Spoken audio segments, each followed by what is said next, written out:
What's up, y'all? You ready for Hillary to be president in 2016? You ready for Bill Clinton to be the first lady's man? And the irony is I'll bet a lot of the feminists will be voting for Hillary because of Bill.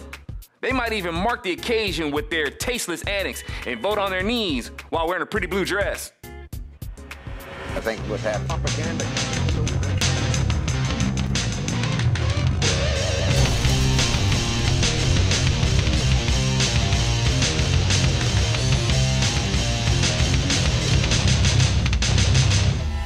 That's not far-fetched. We're talking about women who like to dress up like vaginas. Hillary's not gonna get all the glory for being the first female president. She's a woman. And as far as the feminists are concerned, she's already supposed to believe as they do. But a man who patronizes their ideals, now that's something to be rewarded. You think these feminists respect Hillary for standing by her man? Wrong. What they respect about Hillary is that she stood by what Bill Clinton represents. And what Bill Clinton represents is a man who validates the feminist idea that what makes you a real woman is your power to cancel the life that would have come through you. And to a feminist, that is the summit of her power. What turned feminists on about certain men are those men who patronize their twisted ideals of womanhood. And because Bill Clinton patronizes this idea, it gives him license to objectify women. Bill Clinton represents a culture that totally objectifies women. Liberals are misogynistic and are always exploiting women sexually.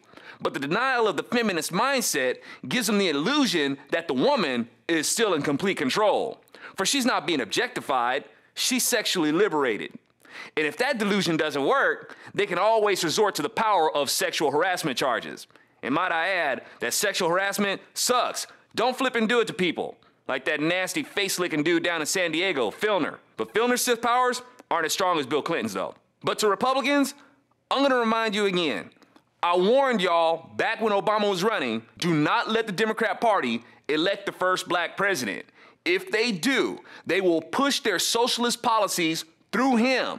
And if you challenge him, they will accuse you of being racist, which will affect your credibility. And what was your answer to my warning? Whatever, Zoe. We're gonna run John McCain. He's a maverick, and he knows how to reach across the aisle and blah, blah, boo-boo. Anyway, I keep reminding y'all that LBJ said, I'll have those N-words voting Democrat for the next 200 years. It was Republicans that were supporting the Civil Rights Act and the Voting Rights Act to be passed. But LBJ went along with it because he saw it as an opportunity to make the black community a permanent voter stock for the Democrat Party. Do you really think the Democrat Party elected the first black president to help the black community? The black community should be doing fantastic on a broader scale then. Obama being elected president was for the Democrats to keep the black community pacified and complacent. The Democrats do things like this to keep the black community tolerant of what the Democrat liberal elite have reduced them to. Here's your food stamps, your government check, and a black president. Now you go be a good little Negro and you keep voting Democrat so we can make America fully socialist and enjoy being the wealthy government getting fat off the people you helped give us the power to impose more taxes on. And if the people ever get tired of the crazy notion that we've become too oppressive, they won't be able to fight back because you've been giving us the power to infringe upon their Second Amendment rights, which will ultimately lead up to citizen disarmament. That's never happened before. And if the black community ever wakes up and realizes what we've been doing, there won't be enough of them to do anything about it because they've been giving us the power to control their population with abortion. And they love it. They're so sold on the idea that abortion is empowering the black community. They love that word, empowered. It's so Oprah.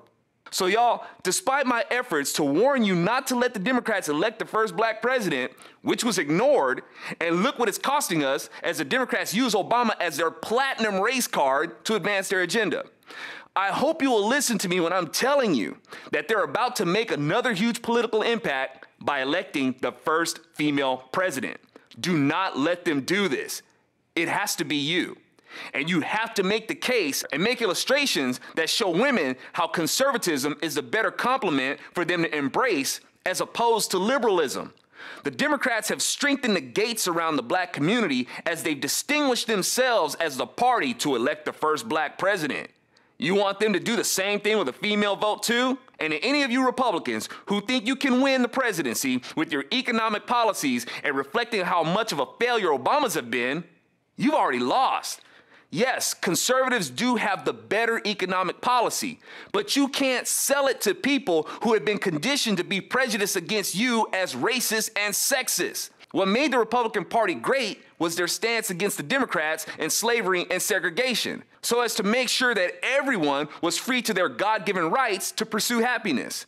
In the past several years, there's been a revival in the Republican Party as they remember their noble history.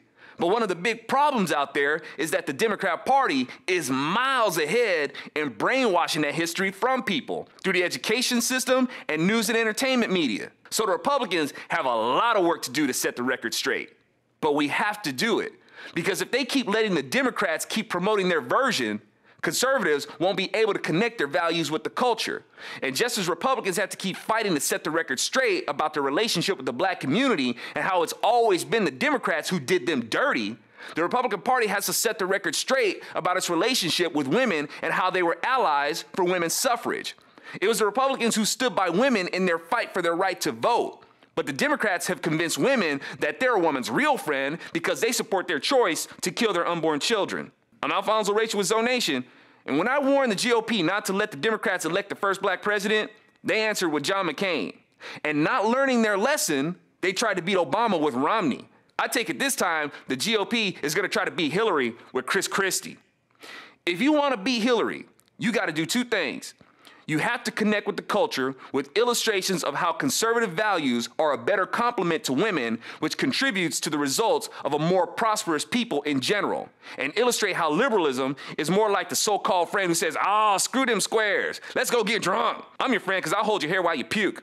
And second, after you lay the groundwork to promote conservatism in the culture by presenting it in interesting ways for people to consider, you run Sarah Palin.